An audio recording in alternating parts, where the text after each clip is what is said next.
Hai guys, balik lagi di YouTube channel aku. Kalian apa kabar? Mudah-mudahan semuanya selalu dalam keadaan sehat ya. Nah, sebelum mulai, aku mau bilang makasih dulu buat kalian semua yang udah nyempetin waktu untuk nonton video aku kali ini. Dan juga buat kalian yang baru pertama kali mampir nih di channel aku, salam kenal dulu ya, aku Clara. Seperti biasa, karena kalian suka banget sama film-film serem, makanya kali ini aku udah pilihin satu film horor spesial buat kalian. Judulnya The Mannequin. Filmnya baru rilis di tahun 2025 lalu, dan aku jamin kalian pasti suka deh guys. Guys, kalian pernah denger nggak kisah viral, cerita nyata tentang manekin yang terbuat dari tubuh manusia asli? Ngeri banget kan? Nah, film ini nyeritain teror mengerikan gara-gara patung manekin yang ternyata terbuat dari tubuh manusia asli. Serem banget deh pokoknya. Oh ya, buat kalian yang suka film horor, aku bakal rekomendasiin film horor yang seru banget juga di pin komen. Buat kalian yang berani habis nonton yang ini, kalian tonton yang itu juga ya, berani nggak? Oke deh, nggak usah lama-lama lagi, aku bakal langsung aja nyeritain film ini ke kalian. Eits, tapi sebelumnya aku minta tolong dulu dong guys, bentar aja buat like video ini, dan jangan lupa di subscribe, terus nyalain juga lonceng notifikasinya biar kalian gak ketinggalan sama video terbaru dari aku, dan biar aku lebih semangat juga ngontennya. Jadi ceritanya dimulai di tahun 1950. Ada seorang model yang lagi pemotretan. Sesi foto pertamanya udah selesai. Model ini pergi ganti baju kan. Tapi pas balik, fotografernya tiba-tiba udah gak ada. Dipanggil-panggil, keliling nyari-nyari, tetap gak ketemu. Jadi ya udah, model cantik ini mutusin buat pulang aja. Tapi gak lama, fotografer tadi muncul dari belakang bawa kapak dan langsung nyerang. Ngerinya fotografer psikopat ini ternyata langsung ngajang kepala si model bareng tubuh manekin. Baru aja mulai kok udah serem gini dah. Waktu berlalu, studio foto itu udah lama banget kosong. Cuma karena tempatnya strategis ada di pusat kota, setelah direnovasi, gedung itu jadinya mulai disewain lagi. Kali ini penyewanya dua wanita ini nih guys. Mereka kakak adik. Yang rambutnya diurai namanya Sofia, sementara yang rambutnya diikat namanya Liana. Dari kecil mereka berdua udah diajarin jahit gitu. Makanya sekarang mereka pengen bikin butik, ngebangun merek baju mereka sendiri. Kebetulan karena nanti malam bakalan ada pesta, beres-beres butiknya mereka tunda sampai besok. Liana pulang mau ngajak pacarnya, tapi si pacar sibuk ngonten. Jadi guys, pacar Liana ini konten kreator horor gitu. Biasanya suka bahas tempat-tempat angker. Sebagai pacar, Liana tapi nggak suka. Soalnya Liana nggak percaya. Menurut dia hal-hal mistis gitu nggak ada. Liana yang udah kesel, akhirnya malam itu mutusin pacarnya.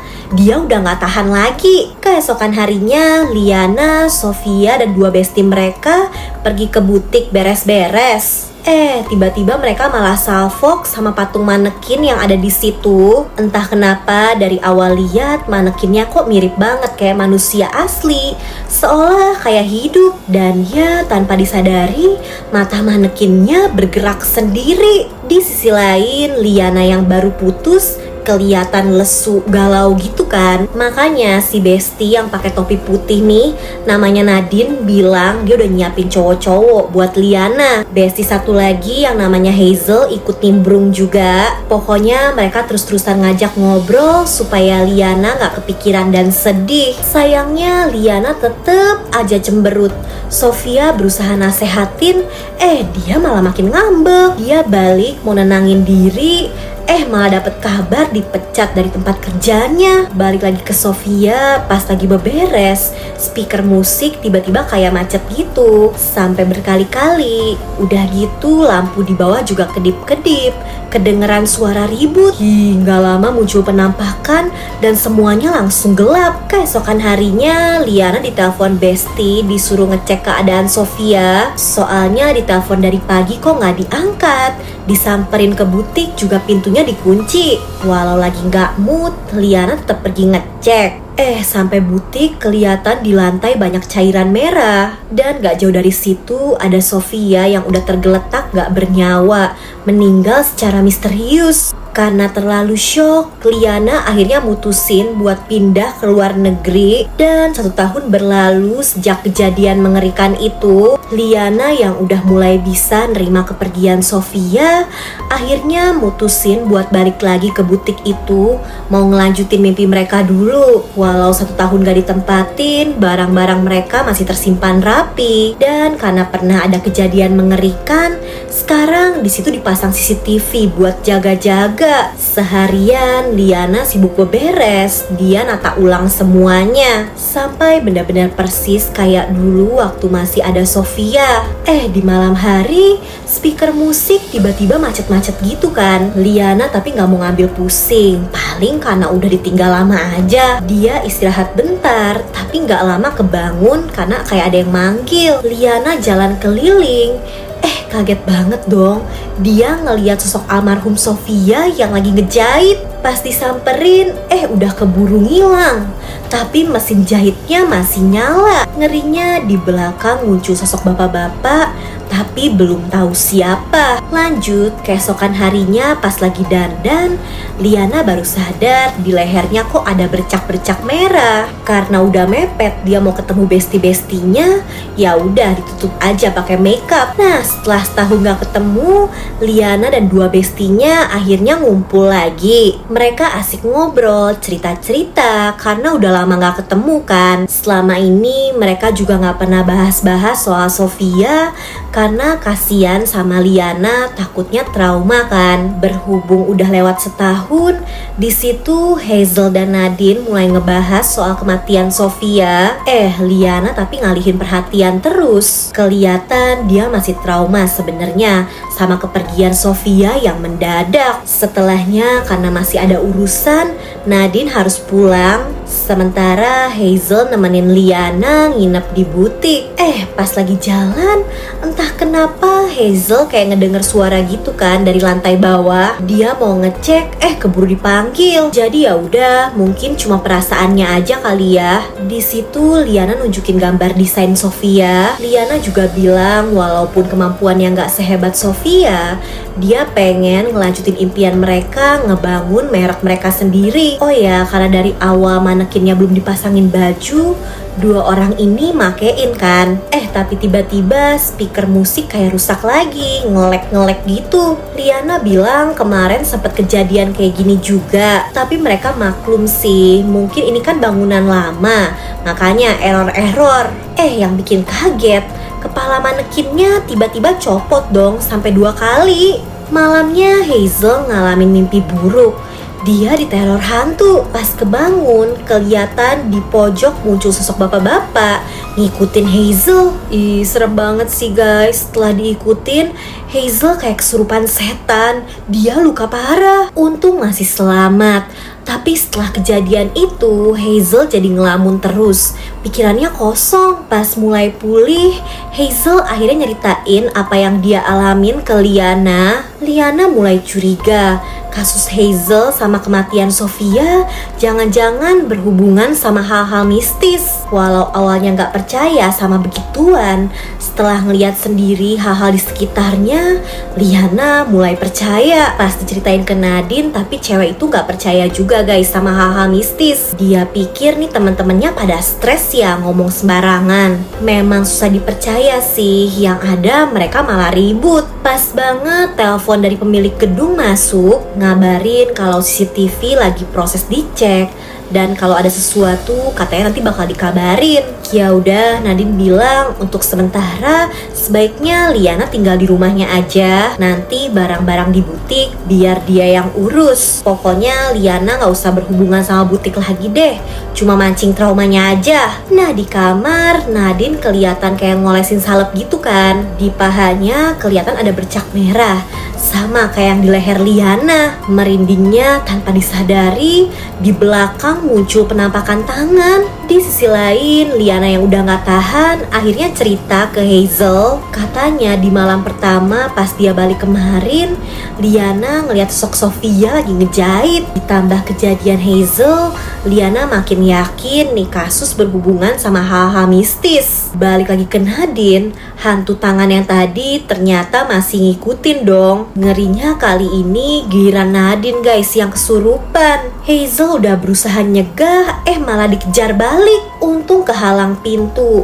Nadine yang kesurupan langsung putar balik. Setannya masukin jari Nadine ke mesin penghancur dong, kasian. Karena situasi makin kacau, Liana akhirnya minta bantuan si mantan. Walau dulu benci banget kalau mantan yang ngonten horor, sekarang tapi cuma si mantan nih yang paling ngerti soal mistis-mistisan. Setelah ngumpulin informasi, si mantan ngejelasin dulu nih asal usul gedung itu. Katanya pas pertama kali dibangun, gedung itu awalnya pabrik manekin. Selama 100 tahun pemiliknya gak pernah berubah, selalu diurus sama keluarga Bernard, fotografer psikopat yang ada di awal film tadi. Kalian masih inget gak? Namanya Jack Bernard. Bisa dibilang dia ini generasi pertamanya. Di tahun 1950, gedung ini berubah jadi studio foto. Dan di sini nih guys, semua tragedi dimulai. Ada 3 model yang menghilang secara misterius. Yang pertama di tahun 1955, model cantik di awal film, mayatnya ketemu di tempat sampah tapi gak ada kepalanya. Yang kedua di tahun 1964, mayatnya ketemu tapi dalam kondisi tangannya udah kepotong. Yang ketiga di tahun 1972, pas ketemu kedua kakinya udah gak ada. Sebenarnya Jack udah lama dicurigain, tapi karena potongan mayat yang hilang gak pernah ketemu, polisi nggak bisa bertindak apa-apa. Sampai akhirnya di tahun 1999, DNA Jack terdeteksi guys di mayat para korban. Misteri terjawab. Sayangnya pas mau ditangkep, Jack ditemuin udah meninggal di gedung itu. Menurut si mantan, semua kejadian mengerikan yang mereka alami sekarang pasti masih ada hubungannya sama arwah si Jack Bernard. Soalnya setiap kejadian mereka selalu terluka. Sofia bahkan sampai meninggal. Kalau sampai bisa nyakitin manusia, arwah yang ngerasukin berarti memang kuat banget. Apalagi Jack dulunya memang psikopat kan. Walau gak masuk akal, mau gak mau mereka harus balik lagi ke butik. Mau ngadain ritual, berharap terornya bisa berhenti. Soalnya bercak merah yang ada di tubuh mereka bukan bercak biasa. Itu tuh pertanda mereka udah jadi target. Mau kabur kemanapun percuma. Gak pakai basa-basi, 4 orang ini langsung gas pergi ke gedung itu. Buat jaga-jaga, si mantan turun duluan, mastiin semua kondisi aman. Sementara 3 cewek ini disuruh nunggu.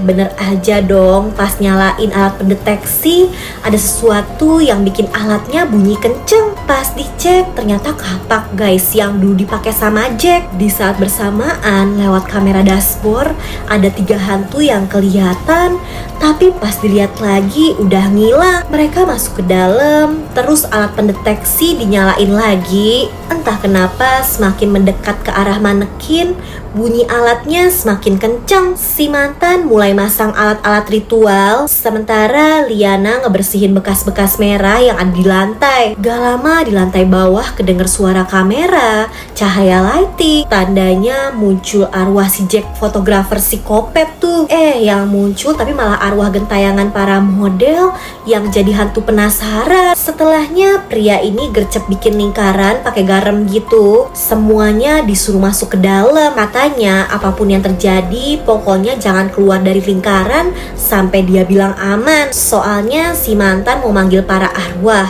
Kalau keluar dari garis, bisa-bisa mereka kerasukan. Suasana semakin mencekam, lampu ruangan mati, dari manekin keluar cairan merah-merah. Kamera juga terus-terusan kedip, tandanya para arwah udah dateng. Masih belum selesai, karena alat pendeteksi ngasih tanda kalau manekin ini bermasalah. Gak pakai lama, langsung dihancurin. Kaget banget dong, di dalam manekin ternyata ada potongan kerangka tubuh manusia. Nadine ya udah ketakutan banget pengen pulang, tapi ya nggak boleh, soalnya ritualnya belum selesai. Gara-gara sibuk ngebujuk Nadine, mereka nggak sadar Liana kerasukan hantu psikopat. Dengan brutal, Liana ngayunin kapak. Si mantan berusaha nyegah, malah jadi korban.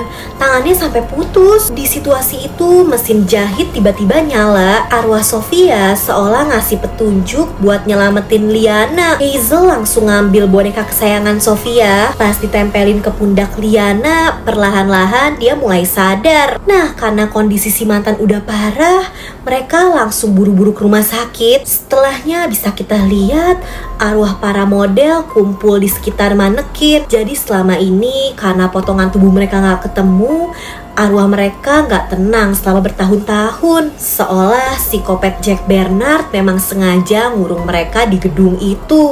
Plot twistnya, pemilik gedung yang sekarang ternyata cucunya Jack Bernard. Bisa kita lihat foto para korban ternyata masih tersimpan utuh. Berarti selama ini keluarga Bernard sebenarnya tahu kalau Jack itu psikopat, tapi faktanya disembunyiin. Si pemilik gedung yang cucunya Jack Bernard ini juga sebenarnya tahu kalau arwah psikopat kakeknya masih berkeliaran. Dia tapi malah sengaja nyewain gedung itu ke orang lain biar arwah psikopat kakeknya bisa beraksi lagi. Dan malah dia jadiin inspirasi buat bikin novel.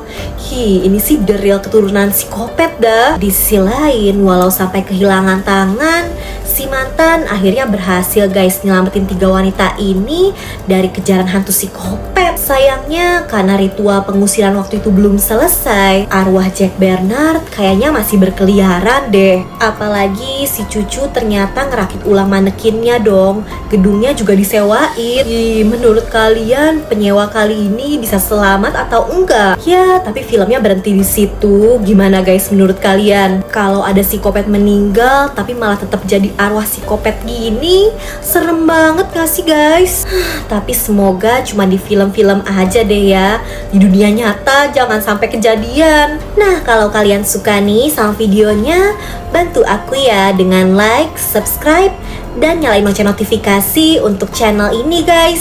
Selalu komen juga di bawah kalau kalian punya rekomendasi judul film seru lainnya yang pengen aku bahas. Oke deh, kayaknya sih cukup segitu dulu aja ya dari aku.